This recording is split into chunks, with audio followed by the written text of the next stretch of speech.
ಹೌದು. ಇವಾಗ ಹೆಮ್ಮೆಯಿಂದ ಎಷ್ಟೋ ಜನ ನಾನು ಹಿಂದೂ ಅಂತ ಹೇಳ್ಕೊಳ್ತಾ ಇದ್ದಾರೆ.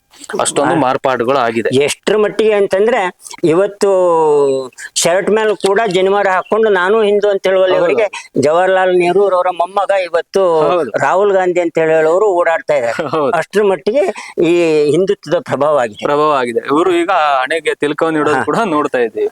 ದೇವಸ್ಥಾನಗಳಿಗೆ ಹೋಗ್ತಾರೆ, ಹೌದು ಎಲ್ಲವನ್ನು ಮಾಡ್ತಾರೆ. ಹೌದು. ಅದನ್ನೇ ನಮ್ಮ ಸೋಷಿಯಲ್ ಮೀಡಿಯಾದಲ್ಲಿ ಎಲೆಕ್ಷನ್ ಟೈಮ್ ಬಂದಾಗ ಬದಲಾಗುವಂತ ಹಿಂದೂಗಳು ಅಂತ ಅವ್ರನ್ನ ವಿಧವಾಗಿ ಹೊಗಳ್ತಾ ಇದ್ದಾರೆ ರಾಹುಲ್ ಗಾಂಧಿ ಅವರನ್ನ.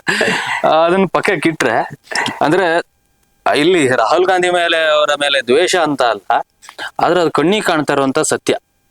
ಈಗ ನಾನು ಪ್ರತಿನಿತ್ಯ ಹಣೆಗಿಡ್ತೇನೆ, ಅದು ನನ್ನ ಧರ್ಮ, ನನ್ನ ಹೆಗ್ಗುರುತು, ನನಗೆ ಹೆಮ್ಮೆ. ಆದ್ರೆ ಎಲೆಕ್ಷನ್ ಬಂದಾಗ ಹಣೆಗಿಡೋರು ಇದಾರಲ್ಲ, ಅವ್ರು ಯಾವತ್ತಿದ್ರು ದೇಶಕ್ಕೊಂದ್ ರೀತಿ ಮಾರಕ, ಹಾಗೇನೆ ಭಯ ಬೀಳಿಸುವಂತಹ ವಿಚಾರ.